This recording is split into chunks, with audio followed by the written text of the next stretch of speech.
In 2021, California's worst drought in recorded history dropped Folsom Lake to 13% of its capacity. When the water receded far enough, something appeared on the lakebed that had not been visible since 1955. Stone walls, a stone bridge, the outlines of streets. The remains of a town that most Californians had never heard of, because for 66 years it had been sitting at the bottom of a reservoir that 3 million people depend on for their drinking water. That is what happens to California's lost towns. They do not burn down. They do not blow away. They sink. And every time the state goes through another drought year, another piece of them resurfaces for a few weeks or months before the rains return and the water covers them again. This video counts down 10 real California towns that now exist only underwater, beneath reservoirs that supply drinking water and electricity to tens of millions of people. Some were copper mining cities. Some were gold rush camps that outlasted the gold by a century. One sits inside Yosemite National Park, in a valley that the man who spent his life trying to protect it described as more beautiful than the valley that receives 4 million visitors a year above it. Every town on this list is documented in Bureau of Reclamation records, California State Historical Archives, or Army Corps of Engineers project files. Stay with me to the end, because the final town on this list once had 40 saloons, an opera house, a full hospital, and a population of 10,000 people. In 1935, the federal government decided to build a dam upstream. There is no record that anyone ever asked the residents what they thought about that. Let's begin. The town of Whiskeytown got its name from an accident. According to local tradition, a pack mule carrying a barrel of whiskey lost its footing on a mountain trail sometime in the 1840s, sending the barrel rolling into the creek below and prompting the miners camped nearby to name the water Whiskey Creek and the settlement that grew around it accordingly. Whatever the true origin of the name, the town that bore it survived through multiple boom and bust cycles from the gold rush era through the middle of the 20th century, outlasting dozens of similar camps that had vanished within a decade of their founding. The Whiskeytown Dam was completed in 1963, and the reservoir that formed behind it submerged much of the old town site. What could be saved was moved. The old Gold Rush Cemetery was relocated. Some buildings were dismantled and rebuilt on higher ground. The structures that could not be moved were left to be covered by the rising water. President John F. Kennedy dedicated the lake in a ceremony held just a few months before his assassination, lending the dedication a retrospective weight it did not carry at the time. Today, Whiskeytown Lake is a national recreation area that attracts visitors for swimming, kayaking, and hiking in the surrounding hills. In periods of low water, some foundations and structural remnants of the old town become visible on the exposed lakebed, offering a brief and usually unannounced glimpse of what lies beneath the surface that most visitors come to enjoy. The town is there. Most people who swim above it have no idea. At the confluence of the north and south forks of the American River in the Sierra Nevada foothills, the gold rush town of Salmon Falls built itself around the river crossing that gave it its name, a place where the American River's salmon runs had been significant enough to attract both Native American settlements for thousands of years and, after 1848, the miners who came to pan the gravel bars below. The falls for gold. By the time the gold rush was over, Salmon Falls had settled into a long, quiet existence as a small agricultural and ranching community, its connection to the original rush preserved mainly in its name and in the ruins of old mining infrastructure scattered through the surrounding hills. The Army Corps of Engineers selected the American River as the site for Folsom Dam in the late 1940s, and Salmon Falls was identified as one of the communities that would be submerged when the reservoir filled.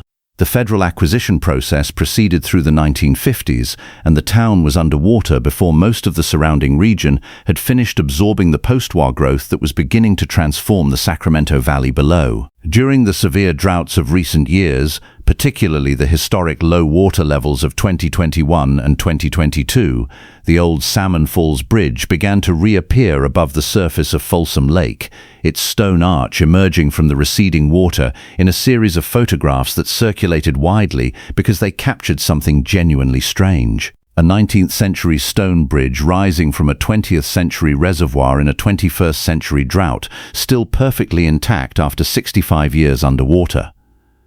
The bridge photographs became one of the more widely shared images of California's drought crisis, though most of the people who shared them did not know the name of the town that built the bridge or what had happened to it. Before we go further, something that will change how you think about the rest of this video. The towns on this list did not disappear gradually. Most of them were not dying when they were flooded. Several were still fully functioning communities with schools, churches, businesses, and residents who had lived there their entire lives when a letter arrived from a federal agency informing them that the land they lived on had been selected as the floor of a future reservoir. The timeline from that letter to the day the water covered their homes was typically measured in years, not decades. And in several cases on this list, there is no record that the residents were formally consulted about the decision at all.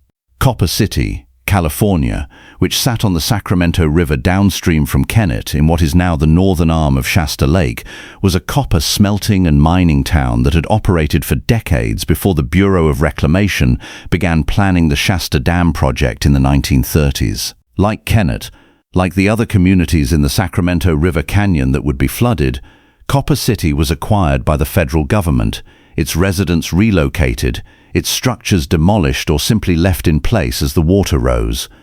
The largest copper smelter on the west coast of the United States, which had operated in Copper City, was among the structures left behind. Today, it sits somewhere in the silt at the bottom of Shasta Lake's northern arm, along with the railroad tracks that connected it to the wider world and the buildings that housed the workers who ran it. On the shore of what is now Lake Oroville in Butte County, a single iron suspension bridge stands in a park near the lake's edge, reassembled on dry land after it was carefully dismantled and moved from its original location before the reservoir filled. The bridge is the only surviving physical structure from the town of Bidwell Bar, which was built near the spot where, in July of 1848, a man named John Bidwell found gold in the Feather River's Middle Fork, one of the earliest significant gold discoveries in California after the famous January find at Sutter's Mill. Bidwell Bar grew into a substantial gold rush community over the following decade, serving as the county seat of Butte County for several years before losing that role to the growing town of Oroville downstream. The community contracted as the placer gold ran out, but maintained a modest, continuous existence for more than a century after Bidwell's original discovery, until the Oroville Dam project selected the Feather River Canyon as the site for what would eventually become the tallest dam in the United States. The dam was completed in 1968, and Bidwell Bar was submerged as Lake Oroville filled. The suspension bridge that Bidwell Bar had used to cross the middle fork of the Feather River was the one piece of the town that its residents fought successfully to preserve, dismantling it before the water rose and rebuilding it at a lakeside park where it still stands today. Visitors who cross it are crossing a bridge that was built to serve a town that no longer exists above water, moved to a new location specifically so that something of Bidwell Bar would survive the reservoir that covered everything else. Here is what most people do not realize about California's gold rush. It was not exclusively a white migration. Among the tens of thousands of people who came to California in 1848 and 1849 seeking gold, a significant number were free black Americans from the eastern United States, and one of the places where they settled in the largest concentration was a town in Tuolumne County called Jacksonville. Jacksonville was established in the early years of the gold rush and became, according to historical accounts, one of the most substantial communities of free black residents in Gold Rush, California, with a population that included both miners working the nearby places and the business owners and tradespeople who served them. This history was not prominently featured in most popular accounts of the Gold Rush era, which tended to center the European-American experience of the period, and it remained relatively obscure until researchers and historians began more systematically documenting the African-American presence in early California. The town of Jacksonville, along with other communities in the Tuolumne River Valley, was identified for inundation when the new Don Pedro Dam was built in the late 1960s and early 1970s, creating the reservoir now known as Lake Don Pedro. The dam was completed in 1971, and Jacksonville was submerged as the lake filled, taking with it one of the least documented and most significant pieces of Black California history from the Gold Rush era, a community whose story had already been largely overlooked before the water covered it. Stay with me, because the next entry on this list involves a drought, a viral photograph, and a piece of California history that was missing for 66 years before it briefly came back. Mormon Island was founded in February of 1848, just weeks after gold was first discovered at Sutter's Mill, when members of the Mormon Battalion who had stayed in California after the war found gold in the South Fork of the American River at a bend they named for the religious community they belonged to.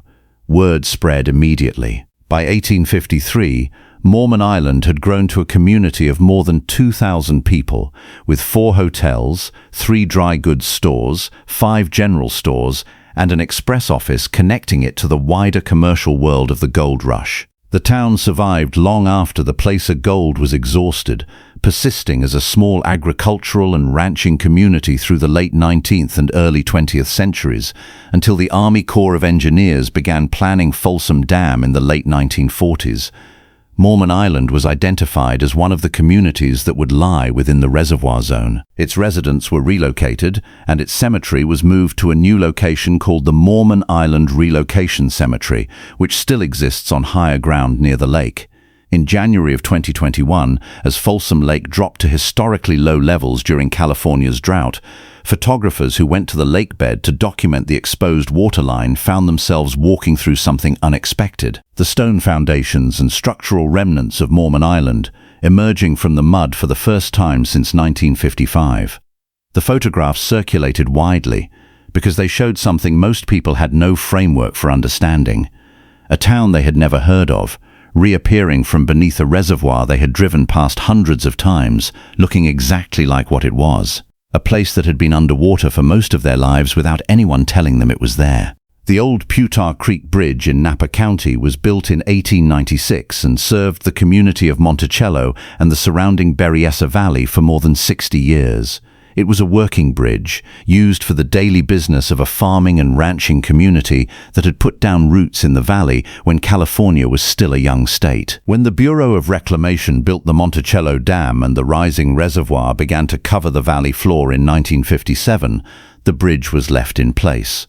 Today, it sits in approximately 90 feet of water at the bottom of Lake Berryessa in Napa County, still structurally intact, the most photographed submerged artifact in California that most Californians have never heard of. The community of Monticello, which occupied the valley above the bridge, was a genuine small-town center for the surrounding agricultural district. Several hundred families had roots there that went back multiple generations, and the displacing of those families through the federal acquisition process required not just the purchase of homes and farms, but the relocation of hundreds of graves from the local cemeteries to new burial sites on higher ground, a process that the displaced residents described as among the most painful dimensions of losing the community itself.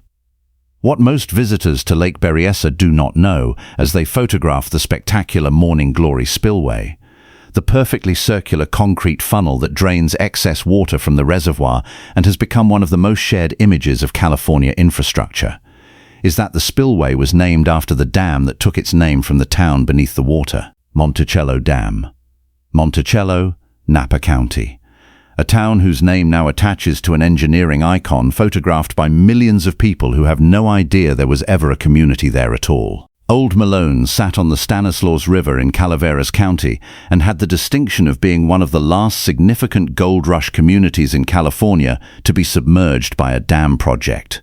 Where most of the towns on this list went underwater in the 1940s, 1950s, or 1960s, Old Maloney's survived long enough to become the subject of one of the most emotionally charged environmental conflicts in California history before it was finally flooded. In the 1970s, as construction on the new Malone's Dam proceeded through the decade, a kayaker and environmental activist named Mark Dubois chained himself to a boulder in the Stanislaus River Canyon and sent the Army Corps of Engineers a letter stating that he would drown with the canyon before he would allow the gates to be closed.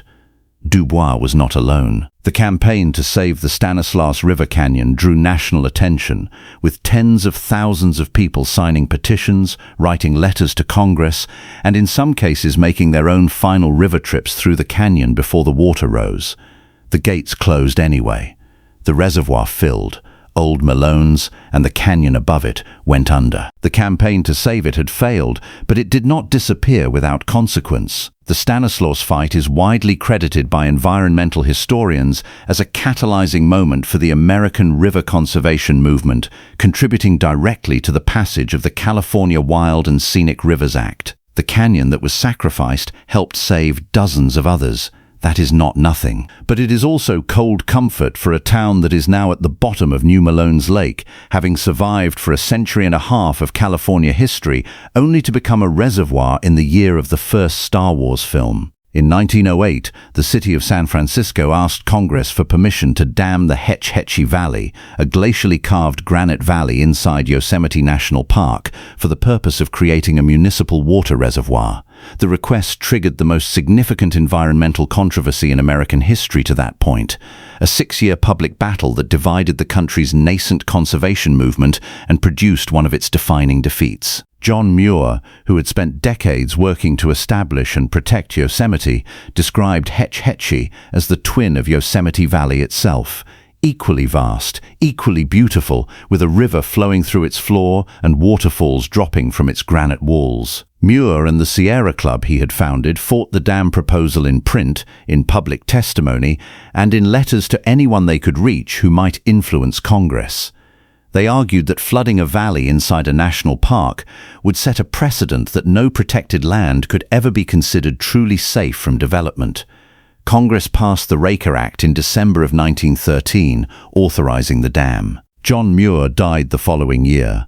The O'Shaughnessy Dam was completed in 1923, and the Hetch Hetchy Valley was submerged beneath the reservoir that today supplies drinking water to approximately 2.5 million people in the San Francisco Bay Area. The valley's meadows, its river, its waterfalls, and the Miwok cultural sites that had existed there for thousands of years before European contact were covered by water that Bay Area residents now drink without knowing, in most cases, where it comes from or what it replaced.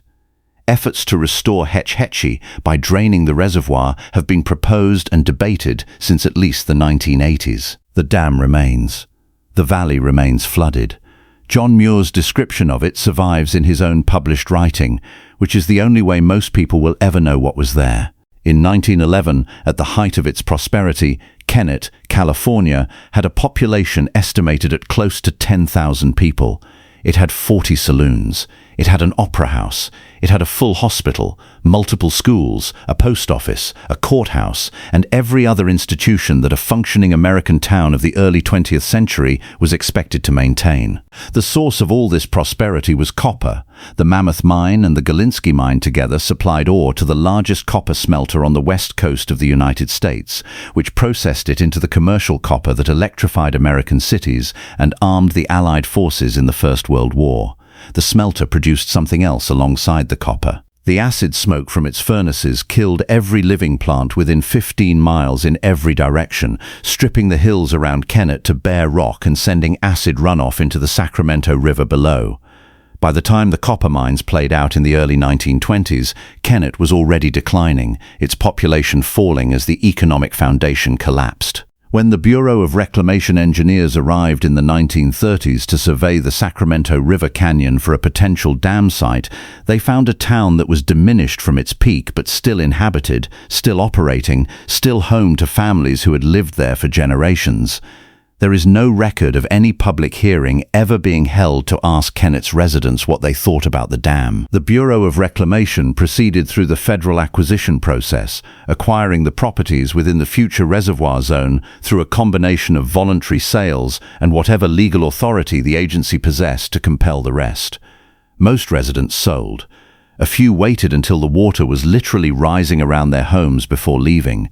The reservoir began filling in 1940. By 1944, Kennett was completely gone, submerged under what would become Shasta Lake. The Diamond Saloon, which had been open 24 hours a day at the height of the copper boom, went underwater. The Opera House went underwater. The hospital and the schools and the courthouse went underwater. The 40 saloons went underwater, every one of them. Today, Kennett lies somewhere between 300 and 400 feet beneath the surface of Shasta Lake, depending on where in the former town you are measuring and how much water the reservoir currently holds. In the drought years that have become increasingly frequent in California, when the lake level drops far enough, the tops of the old railroad tunnels begin to emerge from the water. Kayakers paddle through them. Photographs of the emerging tunnels appear on social media, shared by people who describe them as eerie or beautiful or haunting, usually without knowing what town built those tunnels or what happened to it. In the years when the rains return and the lake fills back up, the tunnels disappear again. Kennett goes back under. And 400 feet above it, the people who get their water from Shasta Lake turn on their taps and drink, and the town stays exactly where it has been since 1944, waiting for the next drought to bring it briefly back into the light. I hope you enjoyed this video. If you did, let us know in the comments which of these 10 towns surprised you the most, and subscribe for more deep dives into California's hidden and forgotten history.